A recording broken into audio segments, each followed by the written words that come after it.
Hello, and welcome back to the fourth video in our series about plotting a helical curve, and then specifically drawing another set of curves around that curve using the Frene-Serre mobile, I guess you could call it, coordinate structure. So, to get started, we're going to continue from where we left off. Previously, we had just defined this function called pipe point, which when given a specific time, t, and a specific angle, theta, it would tell us what the global xy coordinates were of that point that would be surrounding our main curve. So that kind of like shell circle that we were building around our main curve at some certain point t. So I got about halfway through this video and realized I wasn't recording, so that wasn't great. So maybe a couple changes I'm going to undo to make them match. But that's pretty much all the major ones, was just that I commented this out because I'll just undo a little bit here because I just changed the numbers. If you remember from before, to prove that pipe point worked, I whipped this quick thing together, this little double list comprehension. Not double list comprehension, but a double for loop in a list comprehension, which essentially takes every point on our circle, splits our curve into 11 points, and then takes 11 points surrounding it. And as you can see, it took quite a while, but it does work. It generates all the points surrounding that.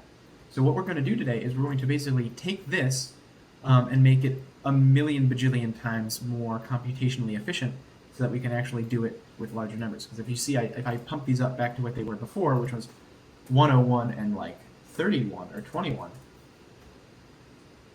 we're going to be sitting here for quite a while because it has to pick one point, do 21 calculations, then pick another point and do another 21 calculations.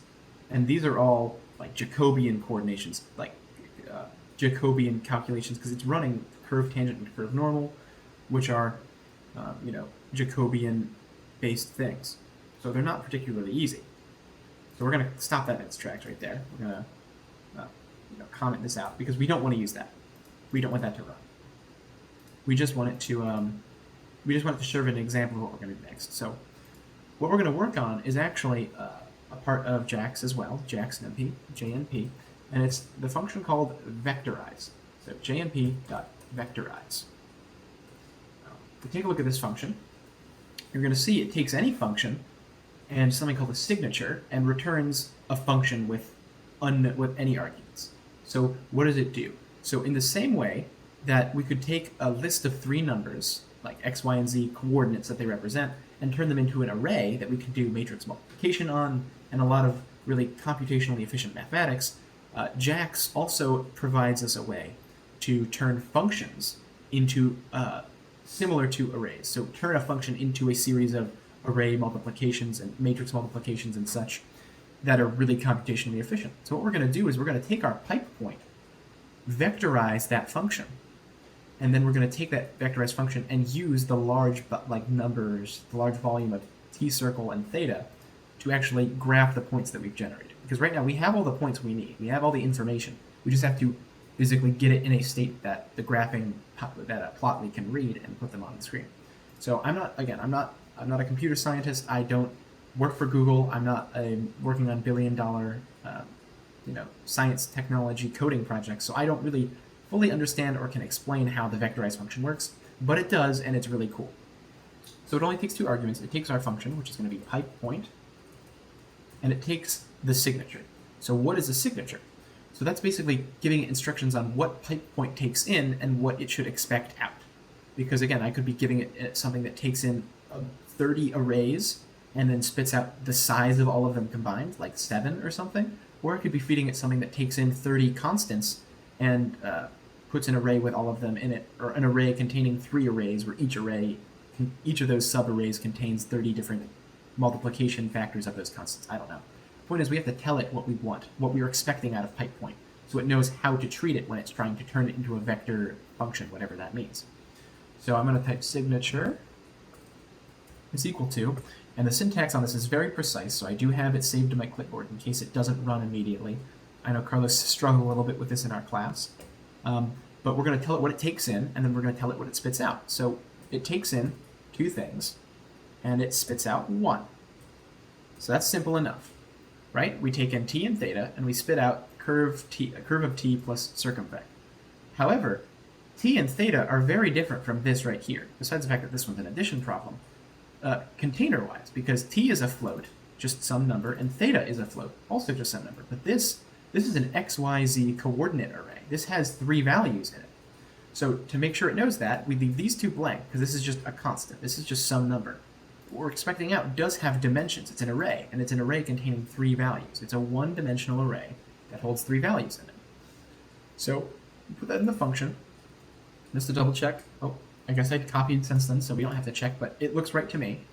So if I run this, you can see we get a function called main.typePoint, t and theta.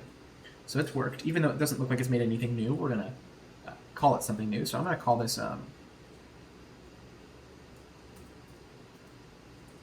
pipe liner, because we can put in a bajillion points, a bajillion thetas and t circles in there, and we'll get out all of the points we needed to plot them as a line. That's what I'm calling it. So we're going to run that. So we now have our function pipeliner, which is a vectorized version of our pipe point function. So you can kind of, from a point to a line, kind of like a dimension up kind of thing, a little bit of a pun. Didn't laugh? That's fine. You didn't have to. I made myself laugh. That's what counts. Anyway, so now that we have this pipeliner function, we actually have to run it with something. So pipeliner, we're going to call that function. And what are we going to put in? Well, we want to put in our t circles and our thetas. So t circ and theta. Now, if we were to run this, we wouldn't get what we want. I don't really want to run it because I don't want it to flip out, but we can try it. And then there we go. Impossible shapes for broadcasting. What does that mean? Well, if we look, right, we have a bunch of circles, 101 of them, and 21 theta values. So the way we've input everything right now is we're telling it to go, and it goes, okay, run this for t and run this for theta, but there's this matrix multiplication here, which doesn't work because this is a 2 by 1, and if you put theta in here, you're going to get like 1,000,000 points in here. And then we're adding that together with the curve of t, which is a function of that 101 points in this array. It's just a big mess. So we have to rethink about what we're actually wanting it to do. Down here, you can see we used a for loop within another for loop.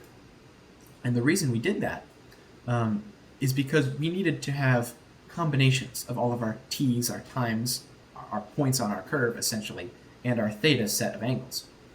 What we wanted was for every single time, we wanted to do all of the angles, and then we move on to the next time, which is a new point, and do all of the theta angles there. So we want to do the same thing with this function, and that's why we vectorized it, because that's not sustainable for large numbers of points, doing a for loop or writing that. So what we're going to do is we're going to instead use broadcasting, which you might have seen pop up in the error. Broadcasting is what arrays do when they're told to expect information. So right now, they're both one-dimensional arrays. That this one's 101 long, and this one is 31 long. But they're both flat. They're both like this. So what we're going to do is we're going to use slicing in a really interesting and novel way in order to tell it to actually make a sort of multiplication table of all of our circle points and all of our theta angles that we want to investigate. So we're going to use slicing. So we're going to put our little slicing brackets in there. If you might remember that, if I were to say 0 to 4, it would pull 0, 1, 2, and 3, and it would pass that through instead of the whole circle function. But if I were to leave this blank, this would say everything up to 4. Or if I were to say, like, 5 here, it would say everything starting at 5 to the end, right? So leaving a colon blank means that you're saying to the end of what's written there. So I'll put that in both. So right now, as this is written, it's just going to keep all of t circle and all of t theta. But what we're going to do is we're going to tell it, these two arrays that are both one-dimensional, we're going to tell t circle up here, we're going to say, hey, you should expect to be the top of a multiplication table. You should expect a second axis of information that you don't actually have right now, but you expect a second row of information. And it goes, okay, I'm waiting, my thumbs out, ready to receive. And then we're going to tell theta, hey, you should actually, all your information, we want your information to be a second row, and you should expect information in the first. So theta rotates to the second row and goes, okay, my thumbs out, I'm waiting for information in my first row, so that when they are put in this function together, they both have their thumbs up, and you see we get this really perfect geometric square. What that means is that this guy is expecting vertical information from theta, and this one's expecting horizontal information from t, and so each t gets assigned, each t gets assigned its own theta running down, and then we move over, and it's again another one and another one. So we can make a multiplication table that has every combination of t and theta in it. So how do we do that? Well, what we've listed right now is all of T circle, right? The whole one-dimensional array. If we put a comma here, that tells it to look at the next dimension. So we've said, of the first dimension in T circle, I want all of it. And for the next one, well, there is no second dimension. But we do want it to be aware that we're expecting information. So we'll put a none in here. So this says we want all of T circle, as written, and then we want there to be a new axis over here with nothing in it. And for theta, we're going to do the same thing, but on the opposite end. We want theta to become, we want all of theta in the second axis, or the, I guess, axis 1 if we're considering the first one axis 0, but in the other axes. We want theta, all of theta to be here, and we want it to be expecting things from the first row that will be in T circle. So if we run this now, we're not going to get that broadcasting error we were before. And we're done. So you've noticed that before, when we were running this, it took about maybe 30 seconds to run this when we had 11 points of each. This one just did 101 times 21 and was totally fine. And here's our arrays. And if you have a good memory, you'll remember that the 2.5 was our first x-coordinate, and our last x-coordinate, or our last coordinate from when we did the 11 points, because they both start and end at the same place, because even though we changed the numbers in between, they still matched up. But my point is that this one and this value are exactly the same. This is our first point, and this is our last point. So yeah, this is our arrays. So I'm just going to call this the surface, because this describes the surface of those not concentric, because they're not inside of each other, but sequential circles. So I'm just going to call this surface. Surface. This describes the surface the amalgamation of points on a theoretical surface at this distance. So I'll run this again so it doesn't pop up. So, what now? Well, if you remember, the way we rewrote this function is that it takes in a t and it takes in a theta, and you get out an xyz set of 3 points. So the way this is written now that it's been vectorized, it tells us that in our first dimension, right, we have our t circles, so a set of t circles, and then for every single set of t circles, we have an array that contains a theta, right? Because it says there's nothing in here, we're just copying whatever t we're given for our specific multiplication table spot, and then putting in all of our thetas. So right now we have a two-dimensional array that contains every single combination of a theta and a t. So then what we did was when we ran that combination through pipepoint, or the vectorized version of pipepoint, pipeliner, what it did is it calculated what the xyz coordinates are for that like multiplication table pair of theta and t, and it stored it in the third axis, because we told it when we were vectorizing the function to expect a 3 item row. So it goes, okay, I should put that in the third row, because if I were to pull 0, right, if I were to just say the first item, that's not what I wanted to do. I did not want to assign surface only to 0. I want to say, like, show me surface, but show me just the first item in that set. So it's giving me the x, y, and z for the first set of thetas and times. But that's just not, that by itself isn't what we want, because we want to graph this. So I'm trying to think of the best way to word this. The way it's organized right now, as I said before, was our first axis was t circle, and our second axis was theta, and that when we ran the vectorized version of this, we now got that multiplication table expanded depth-wise by a matrix that contains our 3 points. So what we want to do now is we want to graph it, and to graph that we need the x, y, and z points. But we don't necessarily care about all of the thetas and t's directly, except that we need to know that every set of t, when we're going around the theta, they're all for the same t, and when we're picking a t, we're going through all the thetas. So we're gonna have to plot this, but I'm gonna just do this in advance. We're gonna actually invert all of our axes, which is what taking a transpose is. So when we take our transpose, we go from, okay, here's a list of all of our t circles, and then for every t circles we have an associated, we have an array of t circles. For every one of our t circles, we have an array of thetas, and for every one array of our thetas contained by a t, we have the x, y, z axes. By flipping that around, we're going to reverse that. So we're going to have every set of x, y, and z axes, and then all of the associated thetas for those, and then which t they're associated with finally. So it's kind of reversing all of that. So if we were to unpack surface right now, we'd be unpacking it by t, and then we'd be unpacking it by theta, and then we'd be unpacking it by x, y, and z finally. But if we reverse that, if we take the transpose, we do surface ACE dot t, well, now it's been reversed. If I do that, you'll see we have 3 arrays now. We have array 1, which is all the x coordinates.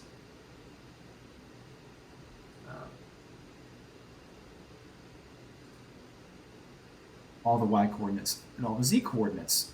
And then from each of those, this is all the x's at a certain angle, and then from there, all the x's and the angles with a certain t. So anyway, we've inverted it now, or not inverted it, we've transposed it. That's the technical term. That's the reason why the term exists. So yeah, now that we've done that, we can just split it up. We can unpack it into x, y, and z is equal to the transpose. If I do that, and I tell it, hey, what's x? Well, now it's a 2-dimensional array, where it's every single x, and it goes along with its associated theta and t. So that's super useful, because now we can actually graph it really easily. So what we're going to do is we're going to make a new figure, figure 2. That's going to be equal to, make underscore subplot. So what are we going to do? Well, first we're going to graph it around each circle. So for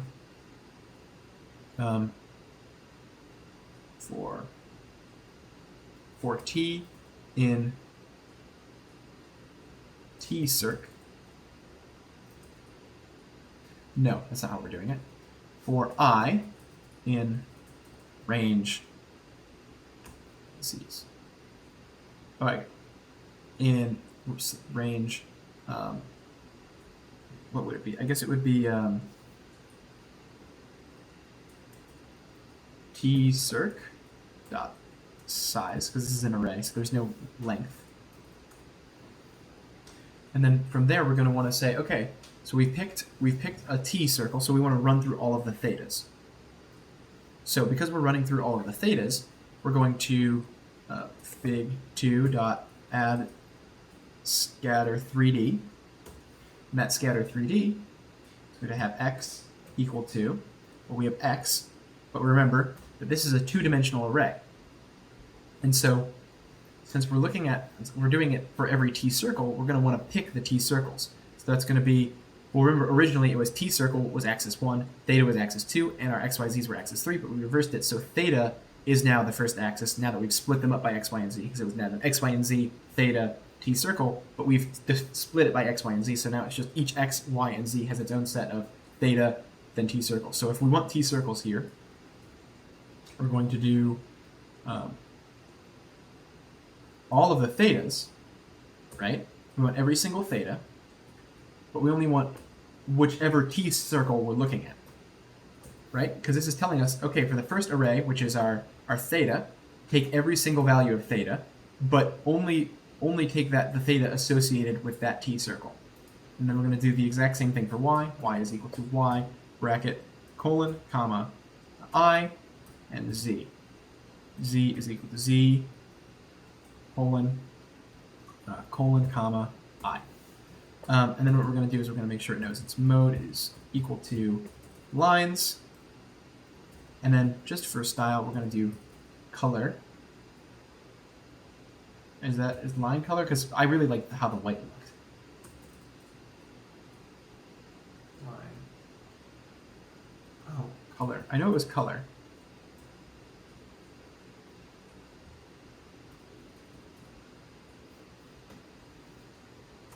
Oh, come on. Show me scatter 3D. What can I do here? Yeah, I know you can think anything. I need to know what your arguments are.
Line underscore color.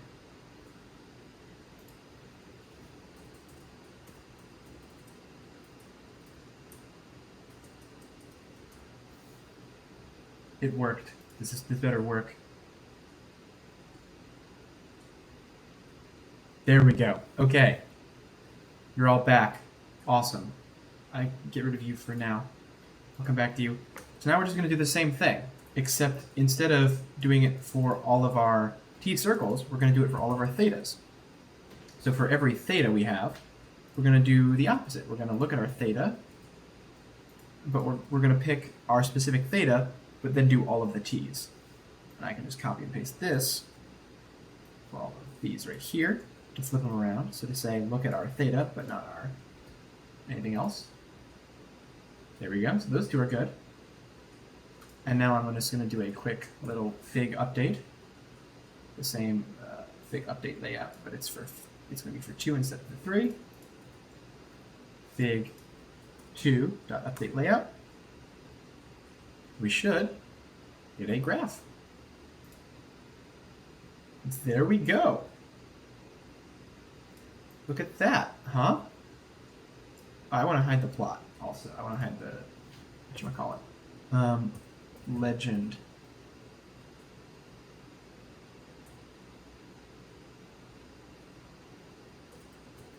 Legend is equal to false? No. How do I get rid of the legend?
I saw them here before. Visible.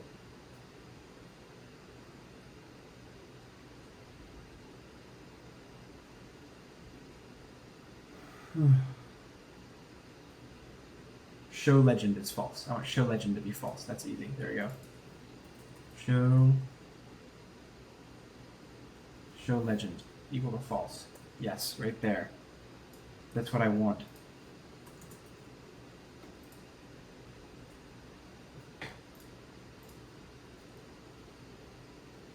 And there we have it. We have our three-dimensional plot. So we have each of our rings going around and each of our stripes connecting them. And if I wanted to, I could quickly run up here and grab what we had done earlier. We just copy this and have it run through the middle, so just so we can kind of watch it go around. After this, I just go here, change this to fig 2, dot add scatter, XYZ 0, 1, 2, 3. Let me make sure that this is actually a high enough definition. So I'll copy these down here too. I'll just make this 101 again. I guess it's fine. And then I'll run all the way back down here. Right here, I kind of want line color to be bright red, not the letter C. I want to copy that though. I'd like you to be red, please.